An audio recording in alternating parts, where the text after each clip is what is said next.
Hello students, good morning, good afternoon, good evening. आज हम solution का फिफ्थ लेक्चर डिस्कस करेंगे, जिसका फिफ्थ लेक्चर सबसे इंपोर्टेंट है, कॉलिगेटिव प्रॉपर्टी। तो colligative property NEET, IIT Mains, advance सब में एक न एक क्वेश्चन जरूर आता है।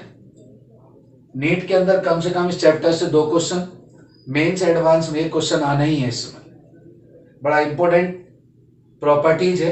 तो इससे पहले हमने कंसंट्रेशन वाला पार्ट डिस्कस किया था, जो अबाउट 4 लेक्चर में हुआ था। तो आज हम कॉलिगेटिव प्रॉपर्टी को डिस्कस करेंगे। तो कॉलिगेटिव प्रॉपर्टी है क्या? तो कॉलिगेटिव प्रॉपर्टी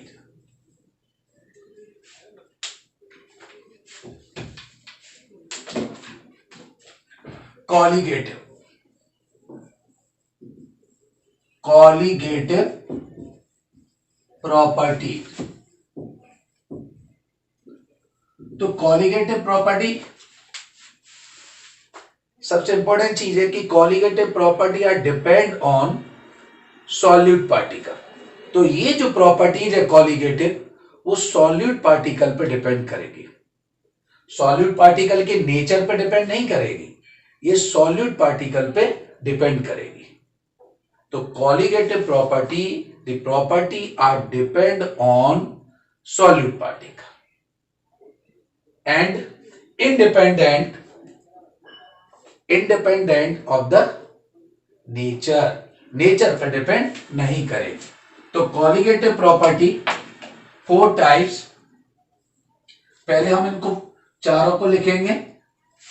तो यहां पर हम पहले लोअरिंग ऑफ वेपर प्रेशर ना लेके हम यहां पर पहले ऑस्मोटिक प्रेशर को ले रहे हैं। Number 1 osmotic pressure, number 2 elevation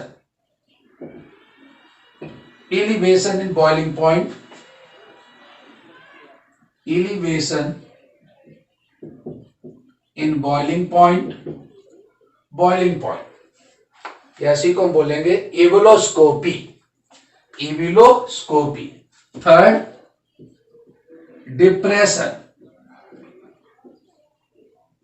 depression in freezing point, cryoscopy. इसको क्रायोस्कोपी जब हम डिटेल आगे पढ़ेंगे, एवोलोस्कोपी। और फोर्थ होगा relative lowering in vapour pressure. तो 4 कॉलिगेटिव प्रॉपर्टी है। First osmotic pressure, second elevation in boiling point, ebullioscopy, third depression in freezing point, cryoscopy, और फोर्थ है relative lowering in vapour pressure. ठीक है। तो ये तीनों प्रॉपर्टी हम बाद में डिस्कस करेंगे। तो सबसे फर्स्ट प्रॉपर्टी हम लेते हैं ऑस्मोटिक प्रेशर। तो मैंने आपको बताया कि colligative property are depend on solute particle and independent on क्या होगा, सॉल्यूट के नेचर पे डिपेंड नहीं करेगी, सॉल्यूट पार्टिकल पे डिपेंड करेगी। राइट। तो सबसे पहले ऑस्मोटिक प्रेशर, सबसे इंपोर्टेंट प्रॉपर्टी है ऑस्मोटिक प्रेशर। तो फर्स्ट कॉलिगेटिव प्रॉपर्टी आप साथ साथ थोड़ा सा नोट करते चलिए। First osmotic pressure. Osmotic pressure पढ़ने से पहले हम आपको छोटे छोटे इसके अंदर क्या क्या टर्मिनोलॉजी हम यूज करते हैं, तो वो हम पहले डिस्कस करेंगे ऑस्मोटिक प्रेशर पढ़ने से पहले। थोड़ा सा आइडिया, क्योंकि आप पहले इसको पढ़ चुके होंगे 9th क्लास में या 10th में, डिफ्यूजन और ऑस्मोसिस। ठीक है। तो सबसे पहले हम डिस्कस करते हैं डिफ्यूजन। तो डिफ्यूजन और ऑस्मोसिस में क्या डिफरेंस है? तो डिफ्यूजन सब आप समझते हैं। Diffusion diffusion. डिफ्यूजन क्या होगा? एक ऐसे समझ लेते हैं जनरली, क्योंकि आपने पहले से ये क्लासों में पढ़ा हुआ है, इधर ऑस्मोसिस। ऑस्मोसिस तो डिफ्यूजन थोड़ा सा समझिए। Diffusion commonly occurs in liquid and gas. कहां होगा? लिक्विड एंड गैस, क्योंकि liquid one position to another position move करेगा, गैसेस तो मूव करती ही हैं। तो diffusion occur in liquid and gas. Osmosis कहां होगा? Only liquid, only liquid. ठीक है। सेकेंड पॉइंट आता है इन डिफ्यूजन या diffusion. Diffusion occur higher concentration to lower concentration, higher concentration to lower concentration. किसका? यहां सॉल्यूट और सॉल्वेंट दोनों ही मूव करेंगे। तो डिफ्यूजन में क्या है? ये लिक्विड और गैस दोनों में होगा, और higher concentration to lower concentration, यानी हायर टू लोअर कंसंट्रेशन यहां पर। और जब हम इसके अंदर पढ़ेंगे तो हम ऑस्मोसिस में भी आपको बता रहे हैं, higher concentration to lower concentration in osmosis. इसको ऐसे समझिए, ये आपकी सेमी परमेबल मेम्ब्रेन। ये क्या है? सेमी परमेबल मेम्ब्रेन, या इसको हम बोलते हैं सिलेक्टेड मेम्ब्रेन। ठीक है। तो यहां पर क्लियर, ए और बी दो सॉल्यूशन है, ए एंड बी। तो सॉल्यूशन में सॉल्यूट और सॉल्वेंट दोनों है, सॉल्यूट और सॉल्वेंट दोनों है, राइट। ये सेमी परमेबल मेम्ब्रेन है, सेमी परमिएबल मेम्ब्रेन, राइट। तो सेमी परमेबल मेम्ब्रेन ये नेचुरल भी हो सकती है, आर्टिफिशियल भी हो सकती है, राइट। ये जो मेम्ब्रेन है ये सॉल्वेंट पार्टिकल को ओनली अलाउ करती है, सॉल्वेंट पार्टिकल। तो पहले तो आपको ये समझना है ए और बी सॉल्यूशन है, दोनों both solution separated by semi permeable membrane.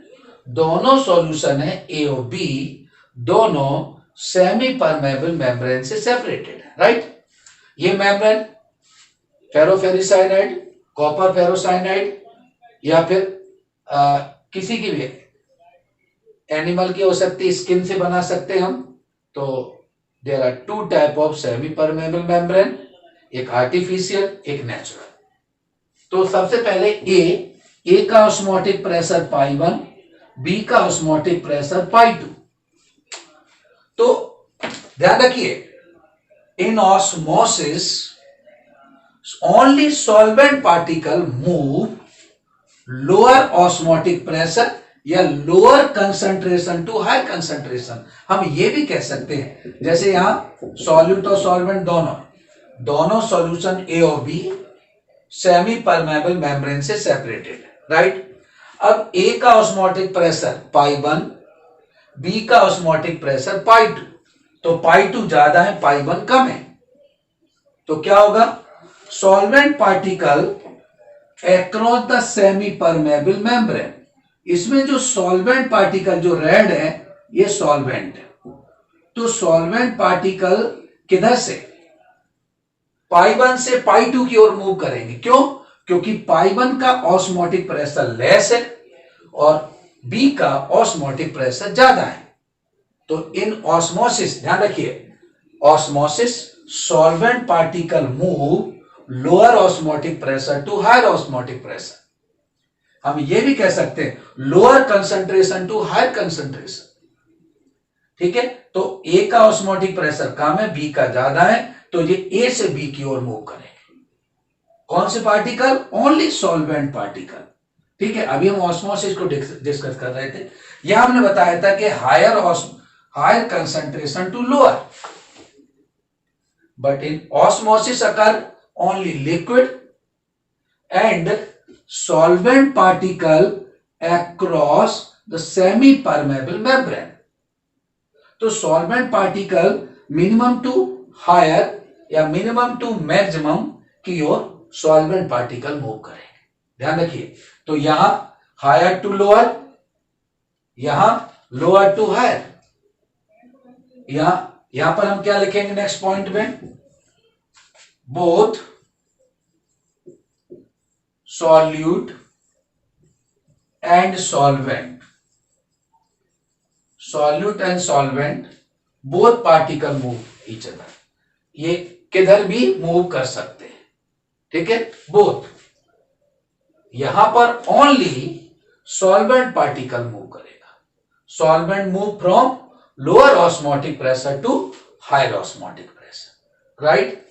तो ये हायर टू लोअर है, ये लोअर टू हायर है, यहां पर both solute and solvent both move करेंगे। नेक्स्ट पॉइंट, यहां पर क्या होगा, ओनली सॉल्वेंट पार्टिकल मूव करेगा, ओनली सॉल्वेंट, यहां both solute and solvent both, right. Next point है fourth, in diffusion no require semi permeable membrane. भाई डिफ्यूजन में तो सेमी परमेबल मेम्ब्रेन की कोई रिक्वायरमेंट ही नहीं है, ठीक है, no.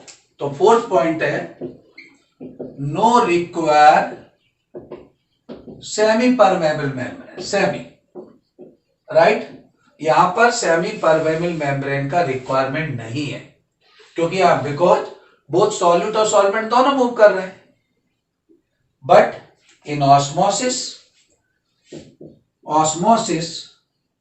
Semi permeable membrane require and this membrane separate A and B solution, and this selected membrane, this membrane allow only solvent particle. ध्यान रखिए, in osmosis the semi permeable membrane only allow solvent particle from lower osmotic pressure to higher osmotic pressure. तो ये जो membrane है इसको हम selected membrane भी बोलते हैं, और ये लोअर से हायर की ओर सॉल्वेंट पार्टिकल को मूव कराते, राइट। अगर हम इसका ऑस्मोटिक प्रेशर चेंज कर देते, पाई 1 ज्यादा हो जाता, पाई 2 कम हो जाता, तो ये रिवर्स हो जाता।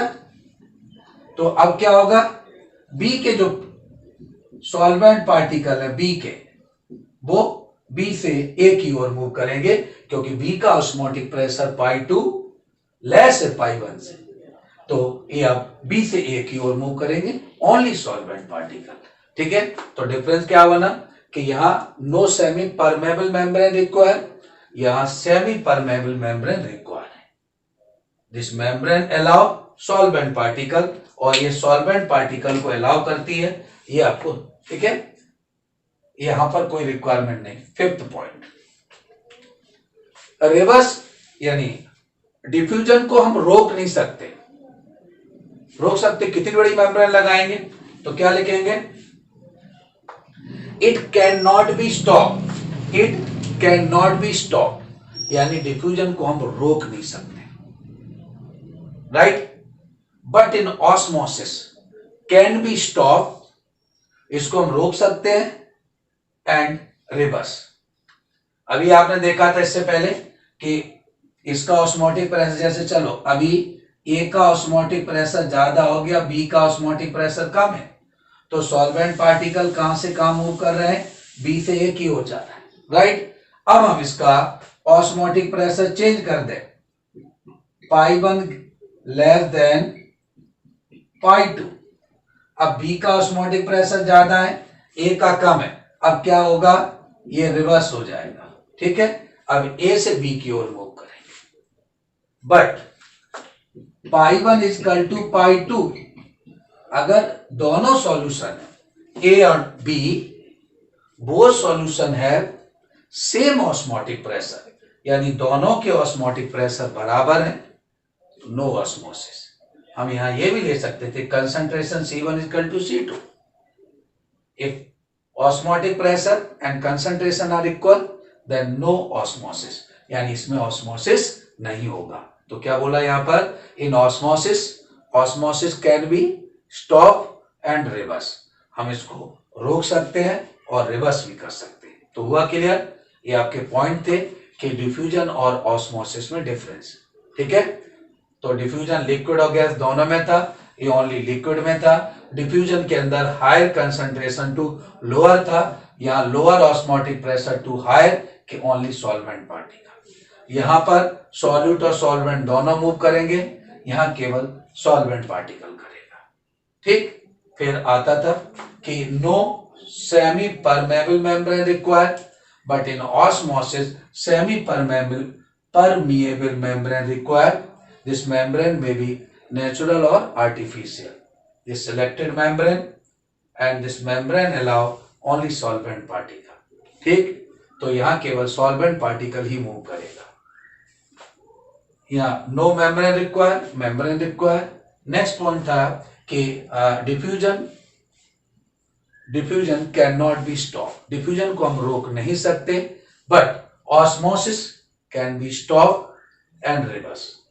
हम इसको रोक सकते हैं और इसको हम रिवर्स भी कर सकते हैं। चलिए, तो ये डिफ्यूजन और ऑस्मोसिस आपको थोड़ा सा बता दिया मैंने। अब हम लेते हैं यहीं पर छोटी छोटी इसके अंदर टर्मिनोलॉजी हम सब यहाँ पर थोड़ा सा पढ़ लेते हैं, उसके बाद हम फिर ऑस्मोटिक प्रेशर को डिस्कस करेंगे। राइट, चलिए, तो अब हम लेते हैं इसके अंदर आज, जैसे आप लोग थोड़ा थोड़ा सा, ज्यादा बड़ा नहीं, छोटा छोटा सा आइडिया देते चलते टर्मिनोलॉजी। जैसे एक्सोऑस्मोसिस क्या है, जैसे एक्सोऑस्मोसिस,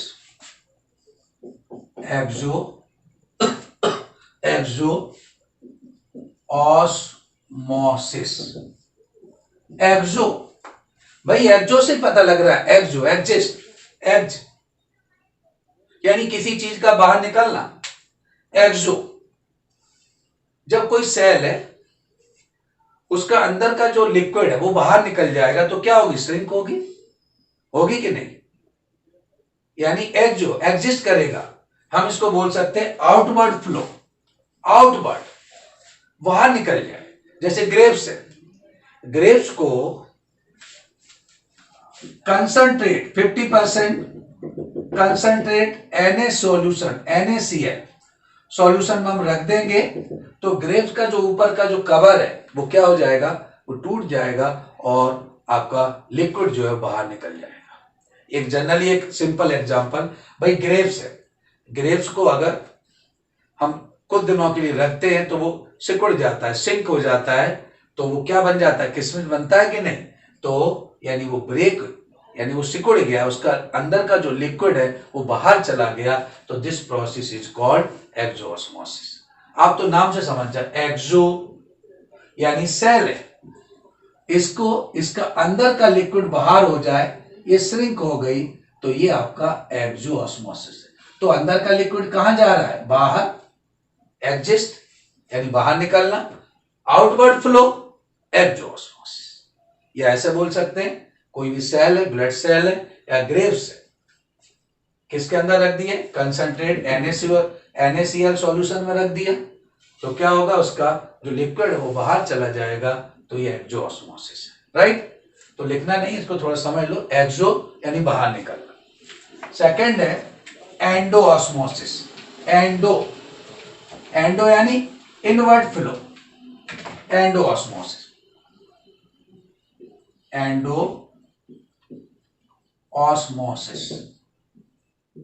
तो एंडो क्या है बेटा, एंडो इनवर्ड फ्लो यानी किसी भी चीज का बाहर से अंदर आना, इनवर्ड फ्लो, इनवर्ड अंदर आना। फॉर एग्जांपल एक सिंपल एग ले लो, आपने देखा भी होगा, सिंपल एग एक बॉयल एग, तो सिंपल एग तो आपको छोटा दिखाई देगा, जब बॉयल एग होगा तो पानी उसके अंदर आ गया, इनवर्ड फ्लो, तो वो स्वेल करेगा, तो क्या इससे कंपेरिजन क्या है, लार्ज दिखाई दे रहा है, तो यानी उसके अंदर जो वाटर है या अदर न्यूट्रिएंट्स है, तो वो क्या है, इसके अंदर इनवर्ड फ्लो हुआ है ना, तो वो स्वेल करेगा, तो this process is called endosmosis. या वैसे हम ले सकते हैं जनरली, ड्राई सीड है, ड्राई सीड को वाटर में उसको रख दीजिए, तो विद इन 5 to 7 आवर्स वो क्या हो जाएंगे, स्वेल हो जाएंगे। तो अंदर, उसके अंदर पानी अंदर एंटर किया है तो वो स्वेल करेगा, तो this process is called endosmosis, right. Dry seed water within 5 to 7 hours, then seed क्या होंगे, स्वेल होंगे।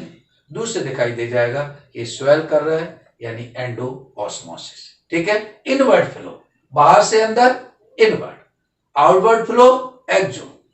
चलिए थर्ड आता है रिवर्स ऑस्मोसिस। अभी मैंने आपको समझाया था, देखिए रिवर्स ऑस्मोसिस, रिवर्स क्या है, थर्ड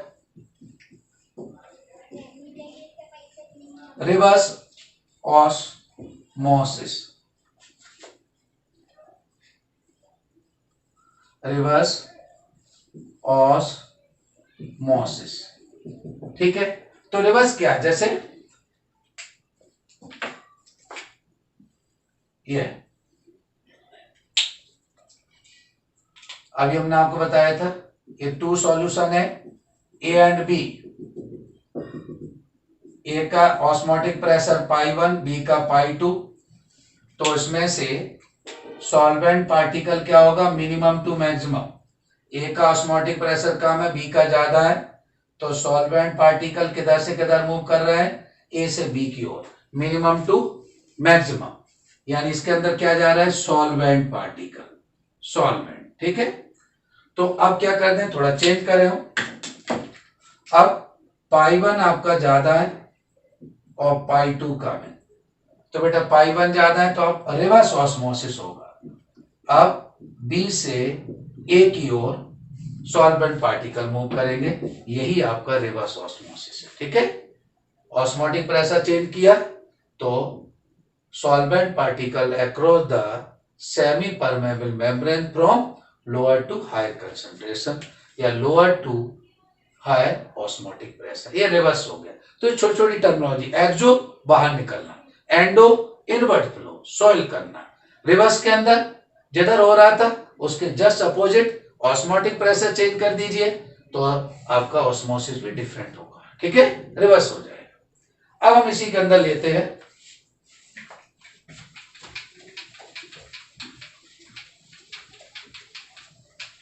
तो अभी मैंने थोड़ा सा समझाया भी था कि types of semi permeable membrane.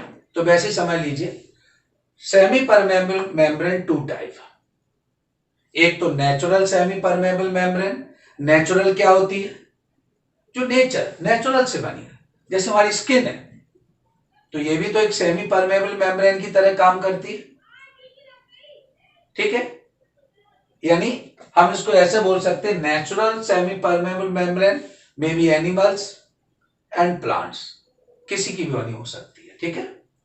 तो एनिमल के अंदर जैसे पिग, पिग का ब्लैडर जो है, पिग का जो ब्लैडर है वो सेमी परमेबल मेम्ब्रेन की तरह काम करे। प्लांट की भी कोई हम एक ऐसी पतली फिल्म टाइप का एक हम ले लेते हैं तो वो भी एक सेमी परमेबल मेम्ब्रेन की तरह काम करे। लेकिन artificial, second is artificial semi permeable membrane.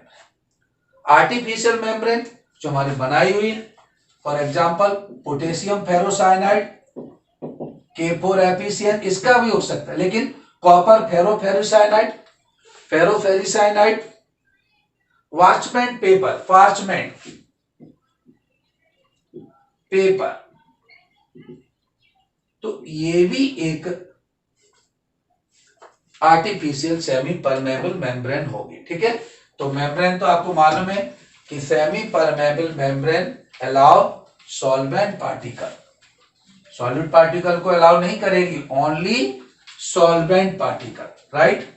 चलिए तो आज हम डिस्कस करते हैं ऑस्मोटिक प्रेशर।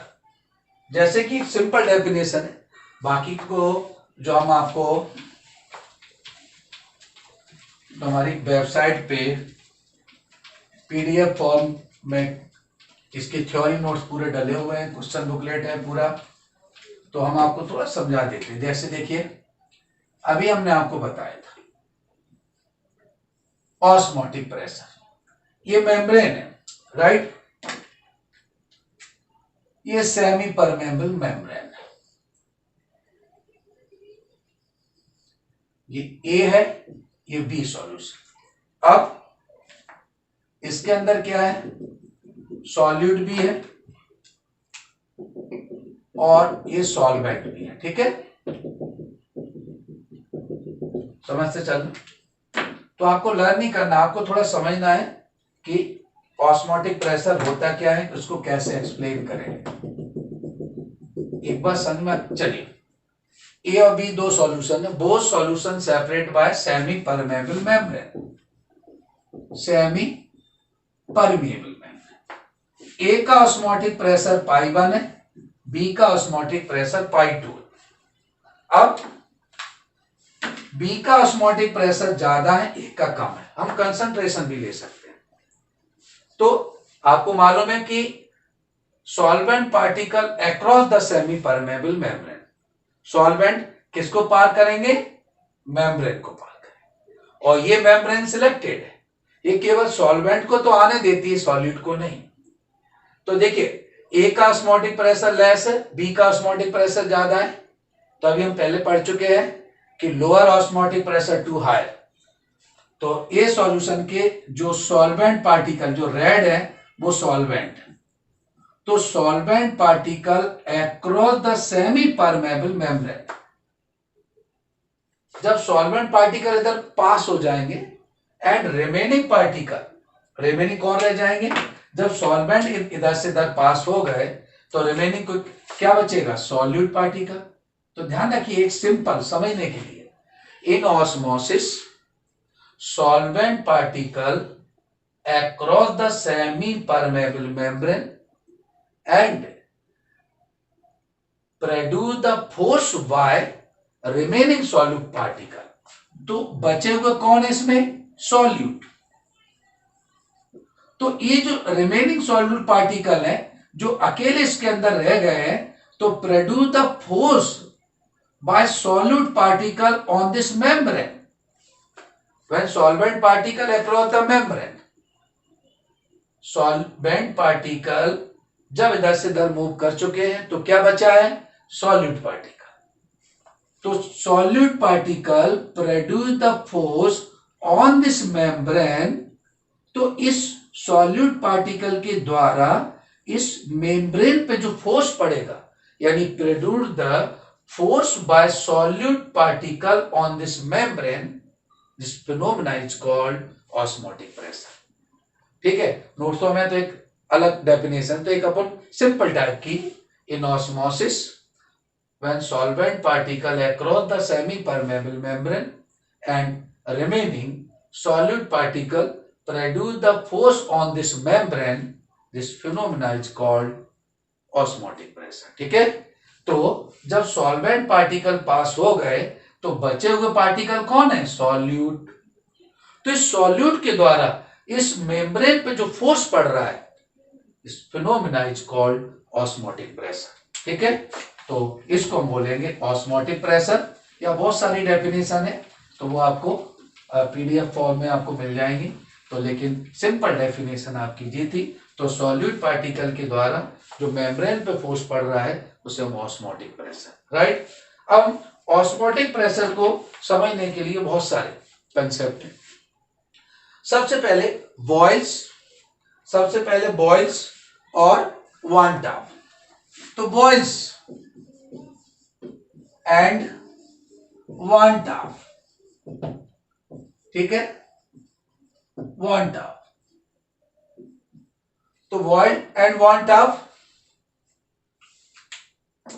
क्या है, osmotic pressure proportional concentration, temperature constant रहता है, ये सब आपने उधर पढ़े। तो बॉयल एंड वन टॉप, तो पाई प्रोपोर्शनल सी, टी कांस्टेंट। ऐसे ही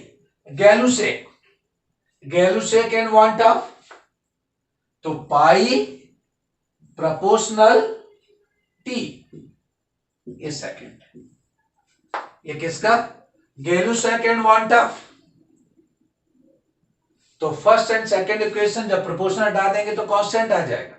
तो फर्स्ट एंड सेकेंड इक्वेशन को हम क्या करें, कंबाइन करेंगे, फर्स्ट और सेकेंड को कंबाइन करेंगे तो क्या बनेगा, पाई इजकल टू, भाई प्रोपोर्शनल का साइन हटाएंगे तो सी आ जाए, वो आर आ जाएगा कांस्टेंट, कोई और भी ले सकते हैं, उसकी जगह में एस मान सकते हैं। तो pi equal to C R T, ये बना हुआ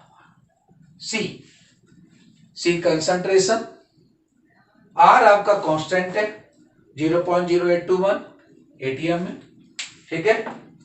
तो हम क्या ले सकते हैं, हमें पहले इसको ऐसे भी लिख सकते थे, पाई प्रोपोर्शनल सी टी, ठीक है। जब प्रोपोर्शनल का साइन हटाएंगे तो क्या आएगा, आर टी। तो pi equal to C R T, हो गया clear. Pi osmotic pressure, R constant 0.0821 atm. अच्छा एक चीज ध्यान रखना, आर की वैल्यू चेंज हो जाएगी, जब हम न्यूटन वगैरह वहां पर हम अलग लेंगे तो 8.314 है, तो आर की वैल्यू यहाँ पर चेंज हो सकती है, ठीक है। चलिए, R T temperature in kelvin, तो अगर डिग्री में है जैसे 273 प्लस 0 डिग्री सेंटीग्रेड, तो यहाँ हो गया pi equal to C R T. हम आगे बढ़ाते चलेंगे, फिर इन पे कुछ न्यूमेरिकल भी करेंगे। सी आप जानते हैं क्या होता है, C equal to N upon V, पिछले लेक्चर में पढ़ चुके। एन क्या है, number of moles of solute के मोल है, और एन आपको पता है कि N equal to small W upon small M dash, where small W weight of solute, M dash molecular mass of the solute,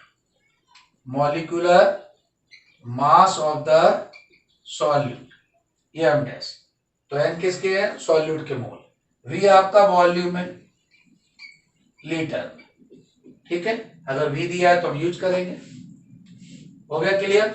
N number of moles of solute, n किसके बराबर है, small W upon M dash, small W weight of the solute, M dash molecular mass of the solute, V volume in litre, right. तो इसको फिर हम आगे बढ़ाते हैं। अब देखिए इसी में इसको हम ऐसे लिख सकते हैं, pi equal to N upon V R T. अगर वॉल्यूम दिया है तो ठीक है, नहीं छोड़ दे, pi equal to N R T. फिर एन किसके बराबर होता है, pi equal to small W upon M dash into V R T, लिख सकते हैं ना। स्मॉल डब्ल्यू इसमें न्यूमेरिकल निकलेगा, weight of the solute, R आपका कांस्टेंट हो गया, टी आपका टेम्परेचर केल्विन में, एम डैश जो सॉल्यूट है, जैसे for example 5 gram urea dissolve in water, ठीक है, वाटर के अंदर डिजॉल्व कर दिया at 27 degree centigrade temperature, R तो डेफिनेट है। तो 5 ग्राम, तो डब्ल्यू कितना हो गया 5, ठीक, वाटर सॉल्वेंट है तो यहां तो कोई और तो है। अच्छा आर आपको डेफिनेट है 0.082180। अच्छा टेम्परेचर कितना है 27, तो 273, ठीक है, इंटू 27, वो 273 प्लस 27 300 केल्विन हो गया। अब यूरिया, भाई यूरिया का पता है मॉलिक्यूलर मास कितना है 60, तो ये एम डैश हो गया, राइट। तो हम यहां रखेंगे इसको, तो calculate the osmotic pressure, 5 gram 0.0821, temperature कितना हो गया 300, क्योंकि 27 डिग्री पर, अच्छा सॉल्यूट क्या है बेटा, यूरिया, क्योंकि 5 ग्राम यूरिया, तो यूरिया का मॉलिक्यूलर मास 60, वॉल्यूम नहीं दिया है छोड़ दो। तो हम इसको पूरा सॉल्व कर लेंगे, ठीक है, मल्टीप्लाई कर लीजिए, ऑस्मोटिक प्रेशर आ जाएगा। Osmotic pressure gram urea dissolve in water at 27 degree centigrade temperature, तो स्मॉल w5 R 0.0821, टेम्परेचर आपका 300 केल्विन, m डैश 60 हो गया, तो हमने यहां रखा, ठीक, 305, अब मल्टीप्लाई कर लीजिए, 5 इंटू 0.0821 एंड 5 से मल्टीप्लाई करेंगे तो जो आएगा वो ऑस्मोटिक प्रेशर किस में होगा, ATM में होगा, राइट। तो ऐसे हम निकाल सकते हैं ऑस्मोटिक प्रेशर। तो फॉर्मूला क्या था, pi equal to small WRT upon m dash into V। V हम तभी लेंगे जब गिवन होगा, नहीं है तो इसको छोड़ दिया। अब नेक्स्ट फॉर्मूला लेते हैं, इसके बाद नेक्स्ट फॉर्मूला है जब हमें मॉलिक्यूलर मास निकालना हो। क्या निकालना हो, molecular mass. Determine the molecular mass या मॉलिक्यूलर फॉर्मूला, तो m dash small w RT upon pi into V, ये फॉर्मूला लगेगा मॉलिक्यूलर मास के लिए। पाई ऑस्मोटिक प्रेशर नीचे आ गया, वॉल्यूम स्मॉल w RT, तो ये फॉर्मूले आपके ऑस्मोटिक प्रेशर के लिए, इसी पे क्वेश्चन आएंगे आपको, ठीक है। तो मॉलिक्यूलर मास निकालने के लिए ये है, ऑस्मोटिक प्रेशर के लिए ये है, तो हम देख लेंगे वहां पर क्या क्या वैल्यू गिवन है। एक छोटा सा एक न्यूमेरिकल इसी पे करते हैं, यहीं पर नोट करिए आप लोग, क्योंकि सीट हम अलग से देंगे, उस सीट में सारे क्वेश्चन होंगे, उसमें अलग अलग आपको सॉल्व करना है। देखिए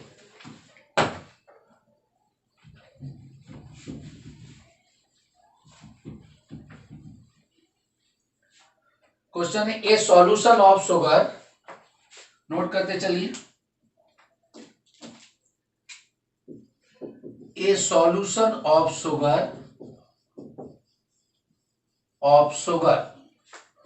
शुगर मॉलिक्यूलर मास कितना है, 342 molecular mass, is prepared by dissolving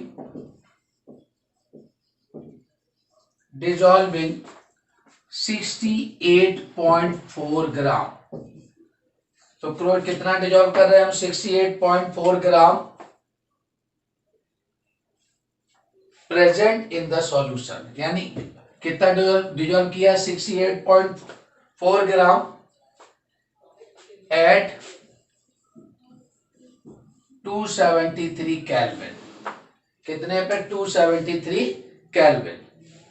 कितने ग्राम डिजॉल्व किया है सॉल्यूशन वाटर के अंदर, 68.4 ग्राम, ठीक है। मॉलिक्यूलर मास शुगर का कितना है, 342। कैलकुलेट द ऑस्मोटिक प्रेशर, यानी हमें पाई निकालना है। ये solution of sugar molecular mass prepared by dissolving 68.4 gram in water या in solution at 273 kelvin. Calculate the osmotic pressure.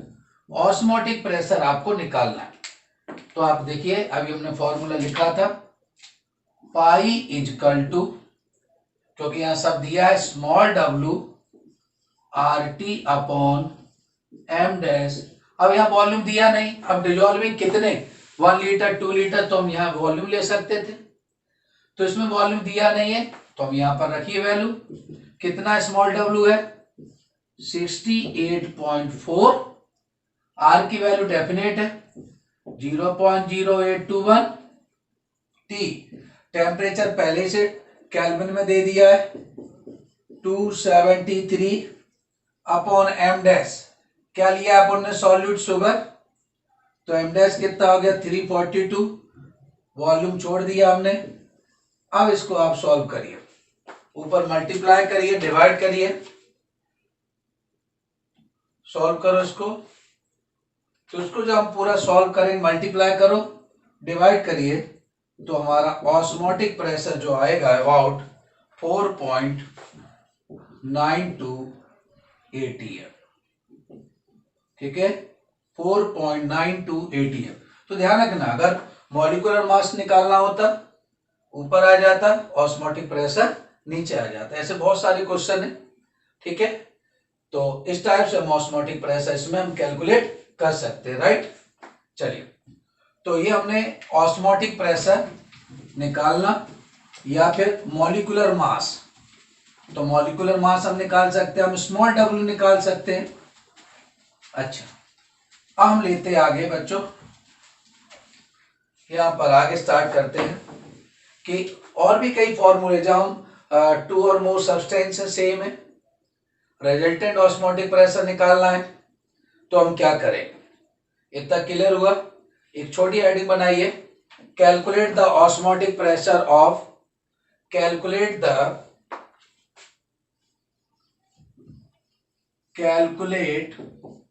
Osmotic pressure,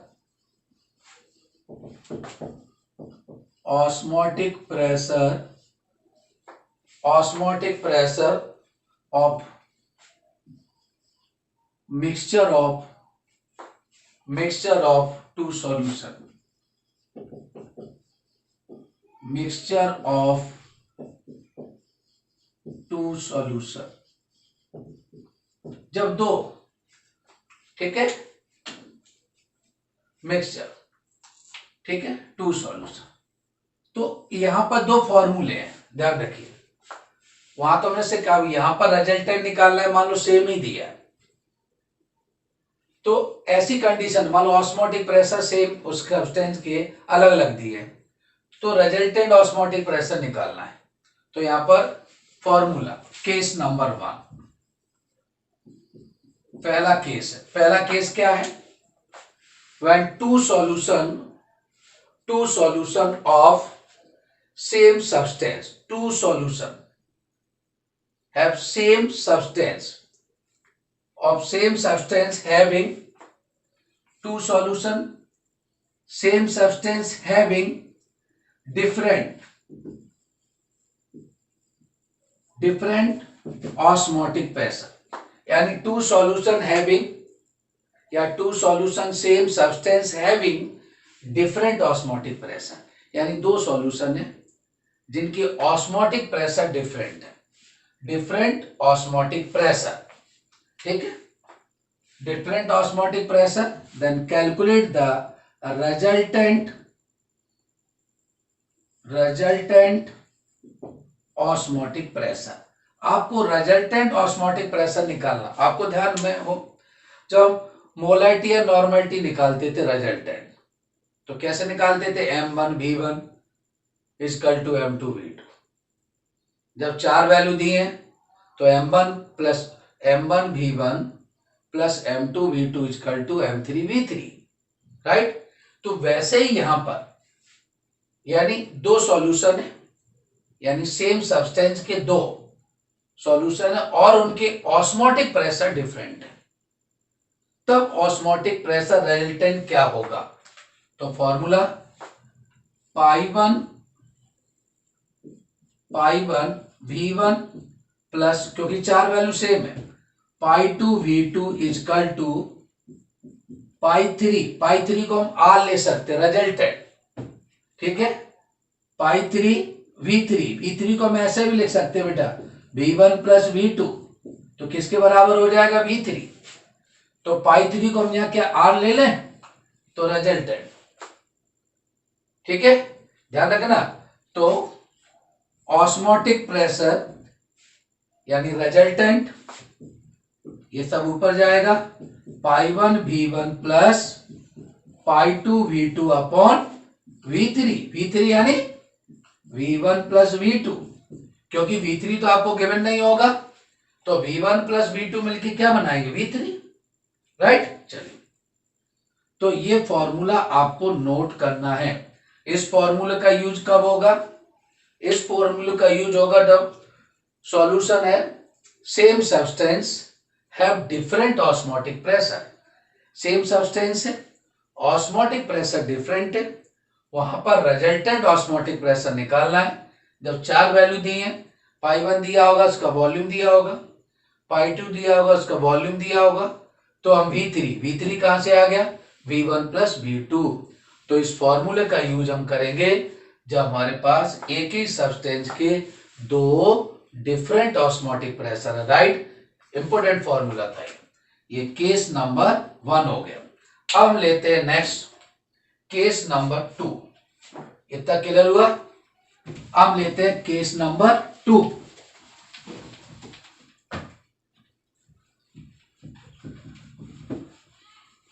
case number 2 में यहां पर क्या होंगे, डिफरेंट सब्सटेंस लेंगे। यहां वहां पर हमने अभी केस नंबर 1 में क्या लिया है, एक ही सब्सटेंस है लेकिन उसके डिफरेंट ऑस्मोटिक प्रेशर है, right.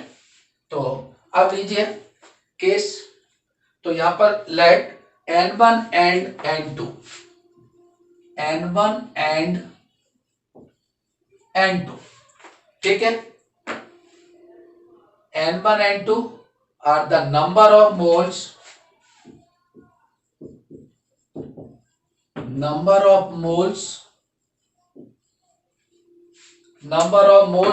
of two different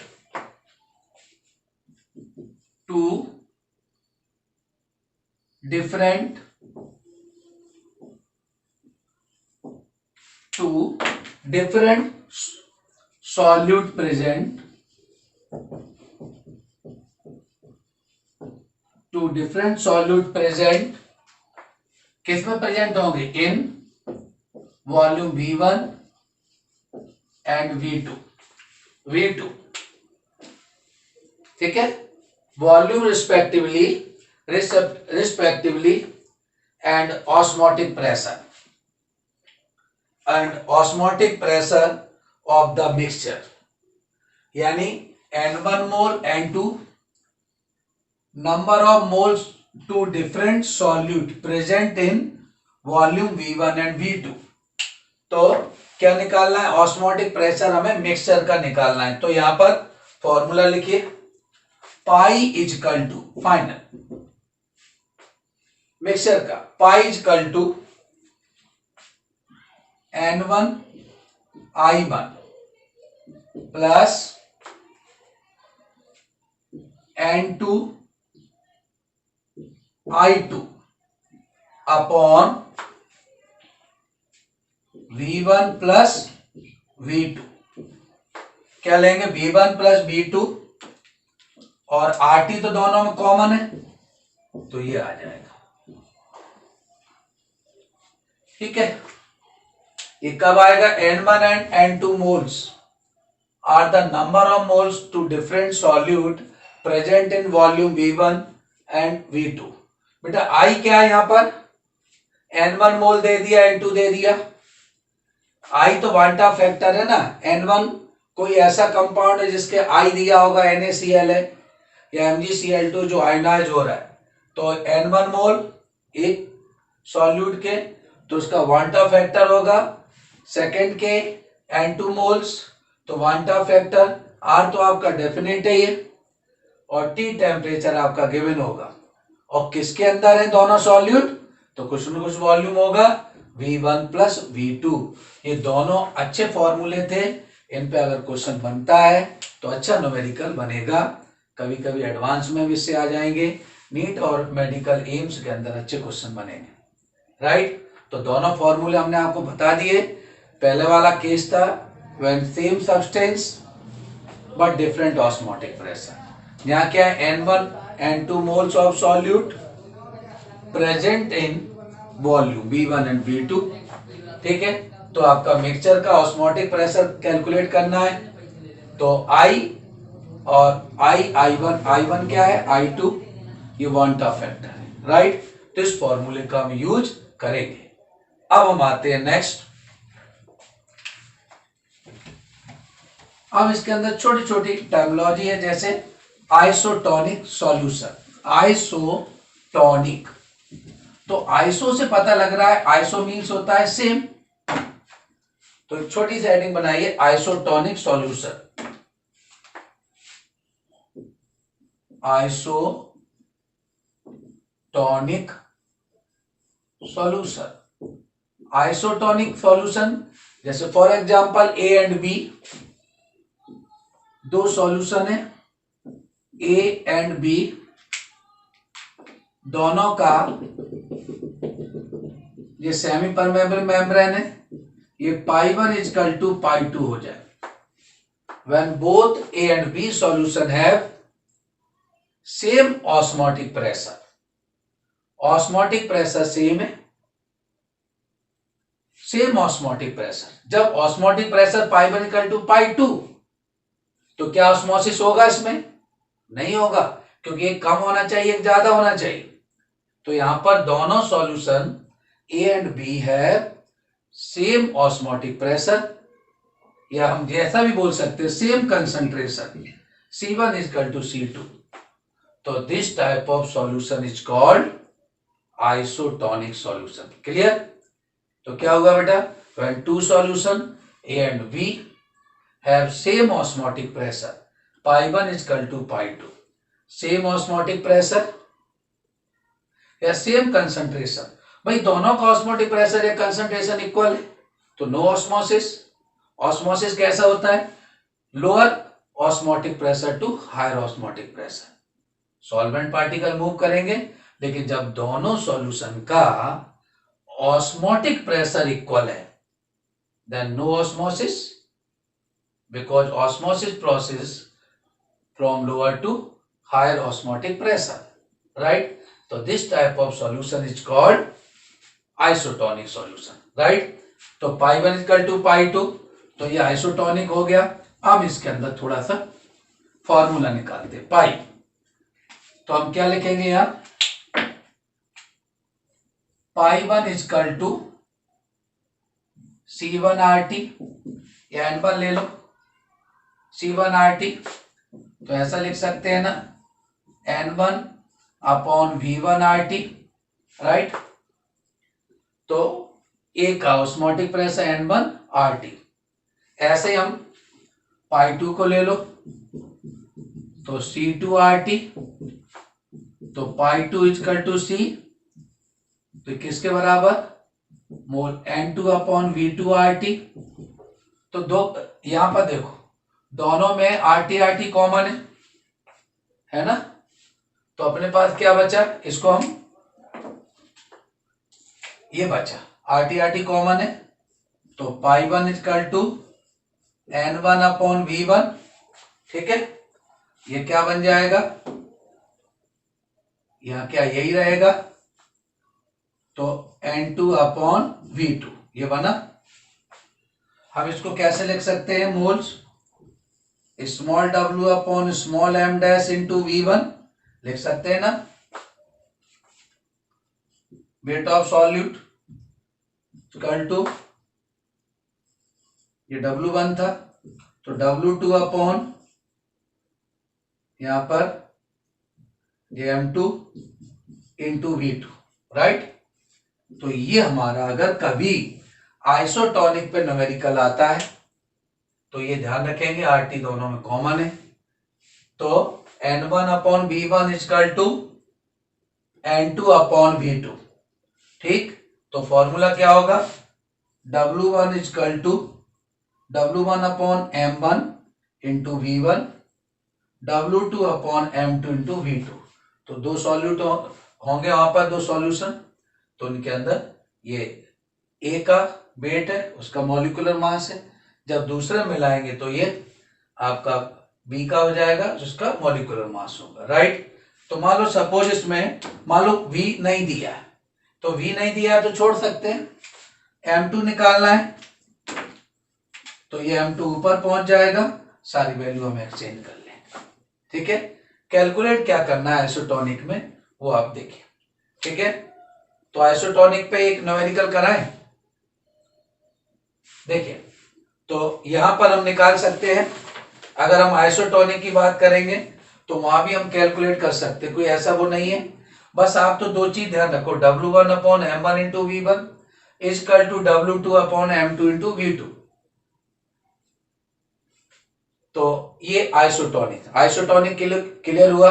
when two solution have same osmotic pressure या same concentration, this type of solution is called isotonic. तो आइसोटोनिक पे ये आपका फॉर्मूला बना, यहां पर हम न्यूमेरिकल इस पे निकाल सकते हैं। ठीक है, कैसे भी हम न्यूमेरिकल यहां पर अच्छा सा निकाल सकते। हो गया, तो हम लेते आगे न्यूमेरिकल। फिर क्या है कि अलग से सॉल्व करेंगे। आइसोटोनिक हो गया, अब इसी में हम लेते आगे और छोटे छोटे वो हैं पार्ट, जैसे हाइपरटोनिक, हाइपोटोनिक, तो ये सब हम इसी में लेंगे। तो सबसे पहले हम लेते हैं हाइपरटोनिक। क्या लेते हैं, या हम ऐसा करते हैं, यहां पर एक छोटा सा एक बढ़ा सकते हैं, types of solution, types of solution, types of solution, solution on the basis of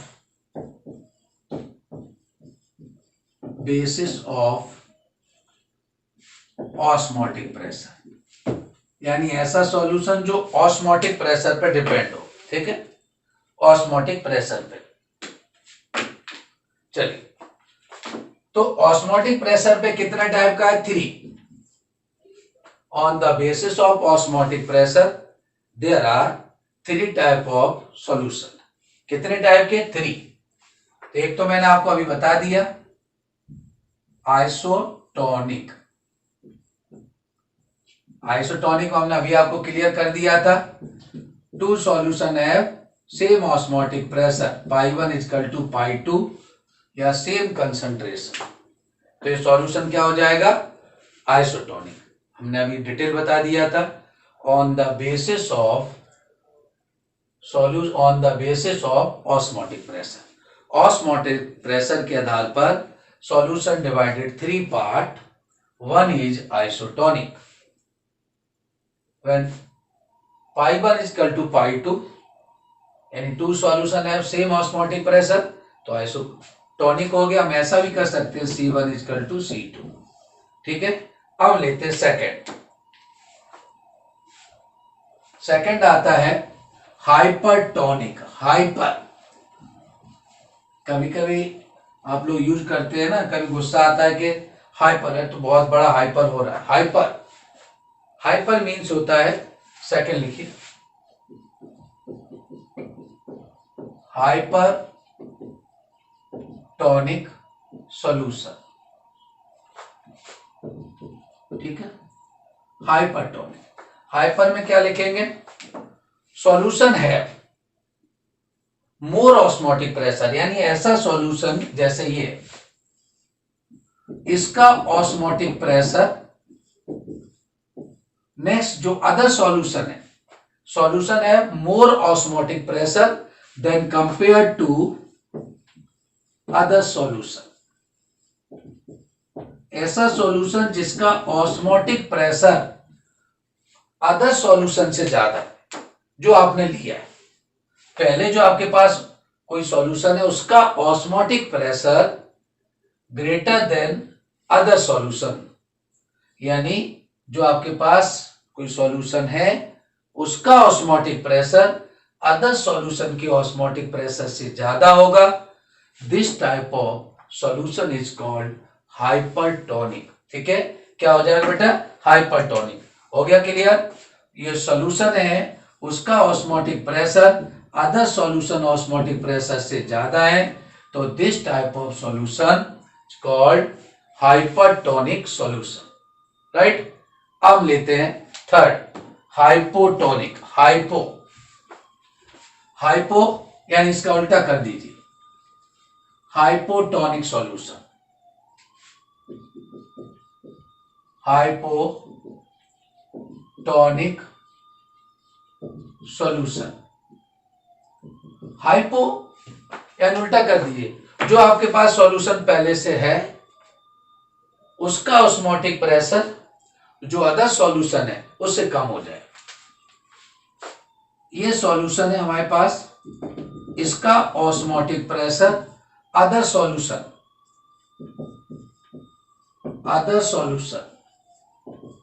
के ऑस्मोटिक प्रेशर ये ज्यादा है, ये पहला पाई 1 है, ये ज्यादा हो गया। तो जो हमारे पास सॉल्यूशन है उसका osmotic pressure less than other solution osmotic pressure, उससे कम है, तो this type of solution is called hypotonic solution.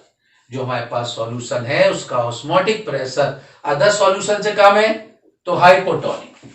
अब उसको उल्टा कर दें, जो हमारे पास है पहले से उसका ऑस्मोटिक प्रेशर अदर सॉल्यूशन से ज्यादा है तो ये हो जाएगा हाइपर, ये हो गया हाइपो, दोनों बराबर कर देंगे तो हो जाएगा आइसोटोनिक, राइट।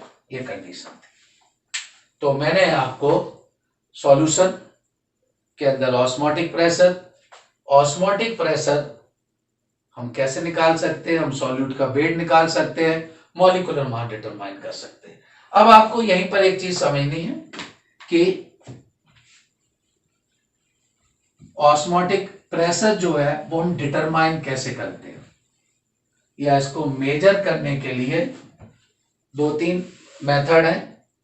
एक तो फर्जर मेथड है, और सेकंड जो सबसे इंपॉर्टेंट मेथड है वो हम बर्कले हार्टले मेथड से हम ऑस्मोटिक प्रेशर हम कैलकुलेट करते हैं। वो ग्लास पूरा ट्यूब वगैरह पूरा इक्विपमेंट लेते हैं, तो उससे हम पूरा ऑस्मोटिक प्रेशर हम डिटरमाइन करते हैं। तो important method Berkeley Hartley method, osmotic pressure हम बर्कले हार्टले मेथड से कैलकुलेट करते हैं। फ्रेजर मेथड भी है तो वो ओल्ड मेथड है, लेकिन हम बर्कले हार्टले मेथड सबसे इंपॉर्टेंट है, ठीक है। तो मैंने आज ऑस्मोटिक प्रेशर, मैंने terminology diffusion, osmosis, exo osmosis, endo osmosis, reverse osmosis, फिर पूरा मैंने ऑस्मोटिक प्रेशर, मॉलिक्यूलर फॉर्मूला सब निकालना, आइसोटोनिक सॉल्यूशन, हाइपरटोनिक, हाइपोटोनिक, ये मैंने आपको सारे यहाँ पर सॉल्व किए। अच्छा, एक हमने 2 केस हमने इंपॉर्टेंट डिस्कस किए, वो थे आपके जब सेम सब्सटेंस है और डिफरेंट ऑस्मोटिक प्रेशर है, तो मिक्सचर का हमें रिजल्टेंट ऑस्मोटिक प्रेशर निकालना है, या N1 N2 मोल दिए हैं वहाँ सॉल्यूट के, तो वहाँ पर हमें, ठीक है, वहाँ बांटा फैक्टर वगैरह दिया है, तो हम वहाँ पर भी ऑस्मोटिक प्रेशर निकाल सकते हैं। एक आज क्वेश्चन लिखिए और 2 क्वेश्चन अभी अपन सॉल्व करते हैं। देखिए, अब लेते हैं क्वेश्चन है, इजी है, जैसे मैंने आपको सॉल्व कराया था। नेक्स्ट क्वेश्चन एक आइसोटोनिक के लिए, the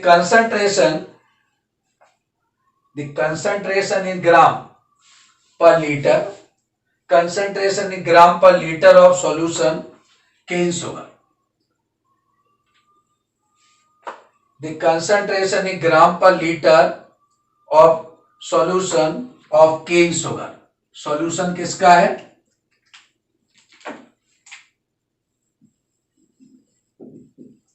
solution of cane sugar, ठीक है। मॉलिक्यूलर मास कितना है? 342। Solution of cane sugar which is isotonic. अब इससे पता लग जाएगा which is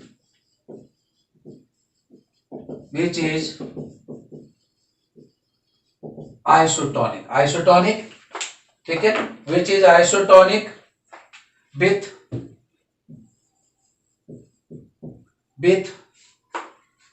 a solution containing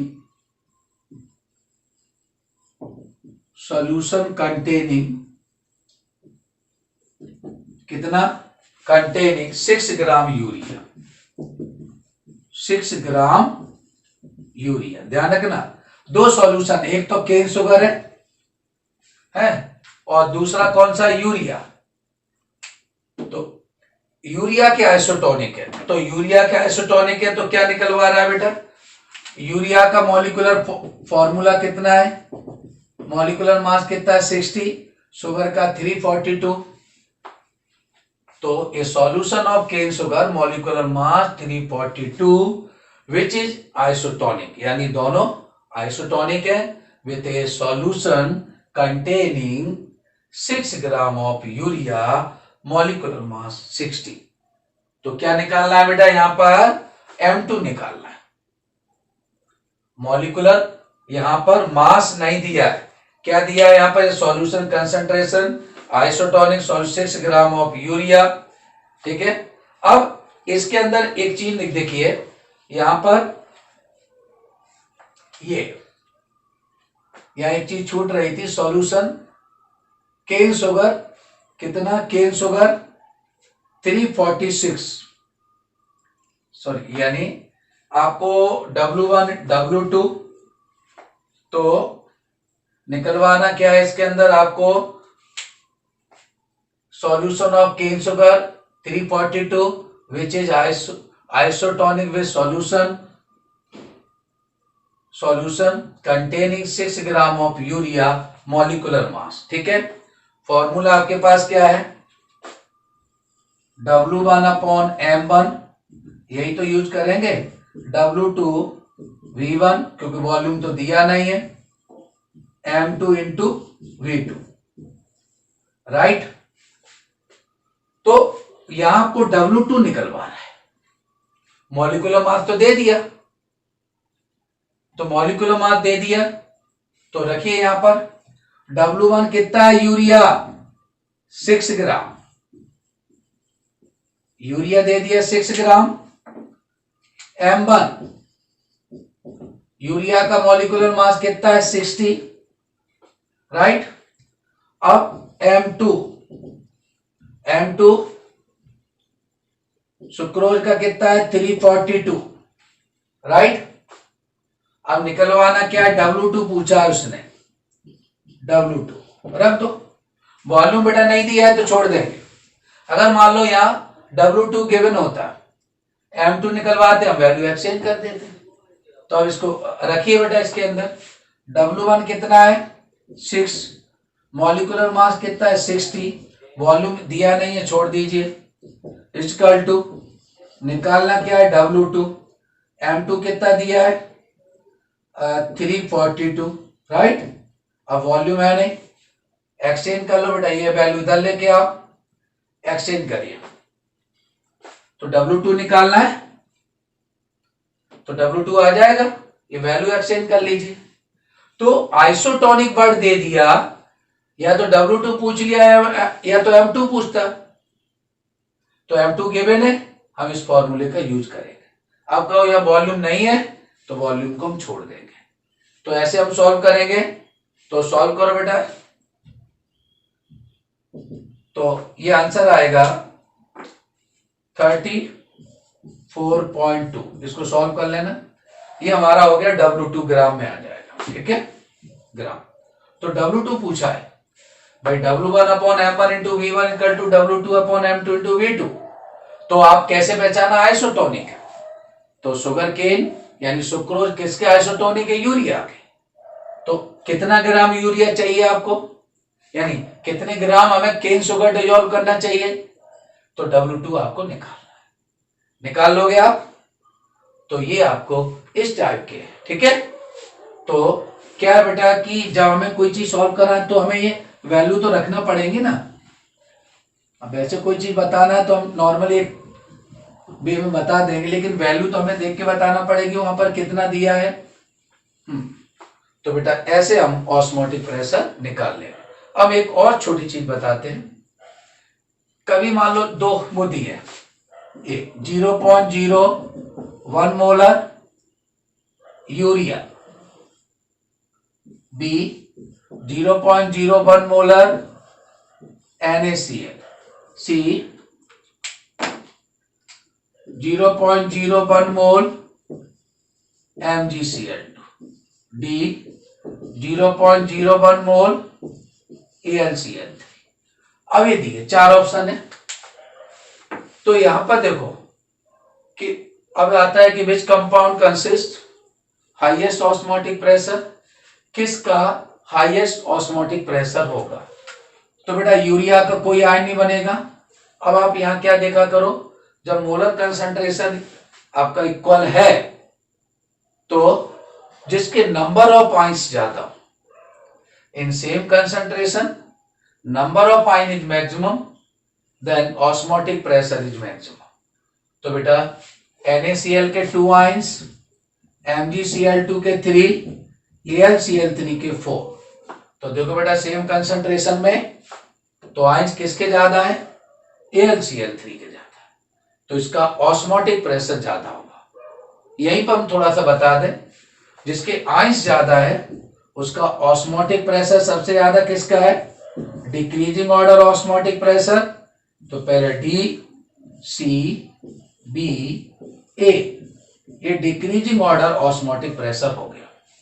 ठीक है, तो नेक्स्ट कोलिगेटिव प्रॉपर्टी आएगी बॉइलिंग पॉइंट एलिवेशन। तो यहां पर बॉइलिंग पॉइंट भी अगर हमें इसमें निकालना हो तो सेम कंसंट्रेशन में नंबर ऑफ आयंस मैक्सिमम है, तो इसका बॉइलिंग पॉइंट भी ज्यादा होगा। ठीक है, तो AlCl3 के 4 आयन है तो बॉइलिंग पॉइंट भी ज्यादा हो। मान लो सपोज ये ऑप्शन होता K4FeCN6, तो बेटा इसके टोटल आयन कितने बनते, तो 4 पोटेशियम, ये ब्रैकेट आयन नहीं होगा, ये एक ही रहेगा, तो 4 एक ब्रैकेट को काउंट करेंगे तो 5 आयन, तो आयन इज मैक्सिमम, तो मोर ऑस्मोटिक प्रेशर, राइट। तो इन same concentration ion maximum, more osmotic pressure and high boiling point. अब ऑस्मोटिक प्रेशर कम किसका होगा, जिसके आयन सबसे कम, बॉइलिंग पॉइंट किसका, जिसके आयन सब मिनिमम। तो सबसे कम आयन किसके, यूरिया के, तो इसका ऑस्मोटिक प्रेशर सबसे कम होगा, minimum osmotic pressure and minimum boiling point, right.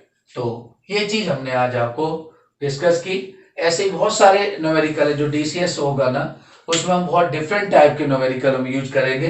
ठीक है, कभी कभी क्या है कि जब जैसे दिया है ना आपका कोई सॉल्यूशन है, ऑस्मोटिक प्रेशर आपका, ऑस्मोटिक प्रेशर न्यूटन पर मीटर स्क्वायर में दिया है, न्यूटन पर मीटर स्क्वायर में दिया है या पास्कल में दिया है, तो आर की वैल्यू ये ध्यान रखना 8.314 लेंगे। न्यूटन पर मीटर स्क्वायर या पास्कल में दिया है ऑस्मोटिक प्रेशर, तो हम उसकी आर की वैल्यू आर 8.314 लेंगे, ये ध्यान रखिए। ठीक है, बाकी हम आर की वैल्यू 0.082 कर लेंगे पास्कल या न्यूटन पर मीटर स्क्वायर में। ठीक है, तो आज हमने फर्स्ट कोलिगेटिव प्रॉपर्टी डिस्कस की, ऑस्मोटिक प्रेशर, राइट। तो और इसमें जो इसके न्यूमेरिकल होंगे वो हम DCS के थ्रू, क्योंकि यहाँ पर सारे न्यूमेरिकल कराना पॉसिबल नहीं है, वो हम DCS के थ्रू उनको हम अलग से सॉल्व कराएंगे। तो फिर आज हम इतना ही रखते हैं। अब नेक्स्ट कोलिगेटिव प्रॉपर्टी हम एलिवेशन, बॉइलिंग पॉइंट, डिप्रेशन, वो हम नेक्स्ट लेक्चर में लेंगे। ठीक है, ओके बेटा, थैंक यू।